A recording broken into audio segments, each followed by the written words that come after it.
Good evening folks, Silver here. Today's story follows someone who had a pretty rough day at work and decides to clear their head with a walk. What could go wrong? Let's find out.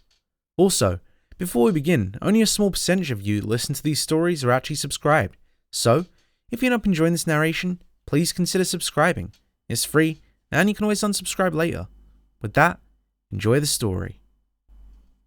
Another stressful day at work. Customers yelling at me. Managers yelling at me because customers were yelling at me, all leading me nearly to the point of tears. I've had enough for today. I have to keep reminding myself that I'm home now, under no one's authority but my own. No customers to lie about me mistreating them for some free coupons. No supervisors to dock my pay to compensate for said coupons. But I simply can't help but to replay the day's events over and over again in my head. Turning up the volume on the TV only intensifies the screaming matches occupying my mind. I've had days like this before, and this is one of the worst. Fortunately, I have a stress relief tactic that's yet to fail me. A quiet walk around the block. I turn off the television, throw on a light coat and check the time. It's already past 11 at night.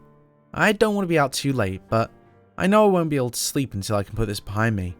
At least I don't have work tomorrow. I lock the door behind me as I leave. The golden glow of the sidewalk, extending seemingly endless among the brick and mortar houses, never fails to inspire awe in me. But it's had me worrying about how much longer I'll be able to live here without a high-paying job. Not surprisingly, I see a few people sharing the sidewalk and street with me at this hour. I'm indifferent to them, as it's quite a safe neighborhood. The walk hardly helps. As I finish my lap around the block, I'm still plagued by today's frustrations. I decide to continue my walk, only extended to 3 blocks.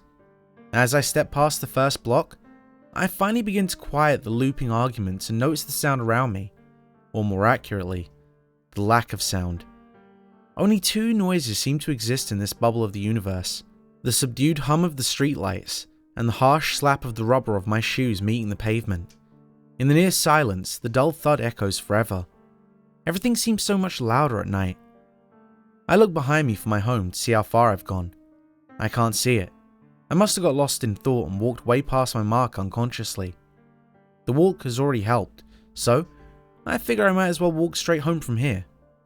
6 blocks into my return trip, I begin to worry. How could I have gone this far without noticing? I still can't see my place. Did I take an absent-minded turn at some point? I pick up speed, unsure of anything else to do. Suddenly, I notice something. Something odd, and possibly impossible. The echo of my footsteps has no rhythm. I immediately stop and listen intently. The last stomp of my shoe sounds off as loud as usual, but the echoes are normal. Some too soon after the last, and others reverberating louder than one before it. I look around hoping to find the source of the mimicking echoes, and am suddenly aware of the fact that I can't see as far as I could earlier. The bulbs of the streetlights have dimmed down from a golden brilliance to a dull yellow. I start walking at a slower pace, hoping that the noisemaker will broadcast his or her location to me through one of these echoes. But they continue to arrive from all directions. Is somebody there? Is somebody there? Is somebody there? I call out in fear and desperation, but only my own words return to me, in the same, ever-changing repetition as my steps have. I must have walked beneath at least 100 lamps at this point, but as I step into the next dying ring of light, I'm plunged into darkness. I look up to see a dark bulb staring back at me, void of all but enough light to make out its shape, and I hear a voice again. Impossible to be an echo, yet unmistakably my own, but not emanating from my lips. A mocking whisper from just behind my ear. Is somebody there? I twist my neck around with such speed that I worry it might snap, and I see nothing. Nothing but an inky darkness, untouched by even the brightest star. Unbeknownst to me, a trail of dying lights have followed me and finally caught up. My fear reaches its boiling point. I turn and take off, full sprint, no end of the road in sight, as each light goes dark as I pass under. The echoes of my footfalls intensify with each block, to the point that the echoes are louder than the source. The buildings on both sides no longer have doors or windows. They have become solitary brick wall, trapping me in this echo chamber. I begin to see the lights in front of me preemptively going dark, and I fall to my knees from exhaustion and hopelessness.